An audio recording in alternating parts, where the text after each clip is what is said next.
Recently, to celebrate the scary season, I told my Discord to come up with scary or Halloween-themed movies, and I would throw them in a box and pick 31 to review.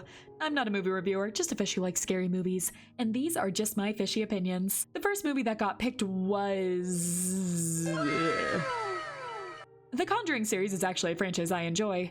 Back when Conjuring 1 came out, I remember enjoying it a lot. Conjuring 2 only upped those feelings. I even went and saw Last Rites in theaters recently and had a fun time. So it's unfortunate for me to have to say I'm starting with the most forgettable entry in the series. After James Wan stepped away from the mainline works, Michael Chavez, previously known for La Llorona in 2019, and later The Nun 2 in 2023, was given the reins to work on the third movie of the Conjuring franchise, The Devil Made Me Do It. I tried to look up some other works he had previously done, and it seems he got his start in short films with The Maiden in 2016, and his first feature-length film was in fact La Llorona. His second was Devil Made Me Do It. Starring Vera Farmiga and Patrick Wilson as Ed and Lorraine Warren, the story follows the very real-life case of Arnie Johnson. Well, loosely. The real 1981 murder case involved Arnie Johnson, who killed his landlord Alan Bono. The defense pleaded not guilty by reason of demonic possession, something his family and then girlfriend at the time backed up. However, we're not talking about the real case. We're talking about the movie, which, took some liberties. This barely feels like the case at all. Real-life names and events are changed, and we don't actually get to see much of the case.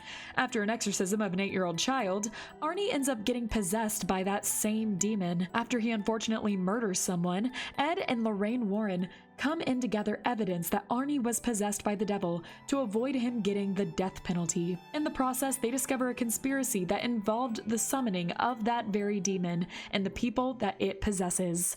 I wish I could say that it got more entertaining from here. Unfortunately, however, many of the scenes struggle to keep my attention, and a lot of the new elements they added to the story just felt sort of dull.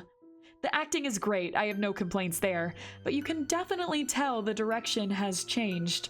The previous movies, and I realize I'm about to say this about haunted house movies, felt grounded in their approach. Despite the supernatural and occasional side stories, the focus primarily remained on the individual cases and the families involved, even if there were some, or a lot, of elements added to them. This story feels so detached from the case, I could almost swear I was watching another Nun movie and not a mainline Conjuring movie. And worst of all, it just really wasn't scary. I'm giving this one, to start up the list, a D.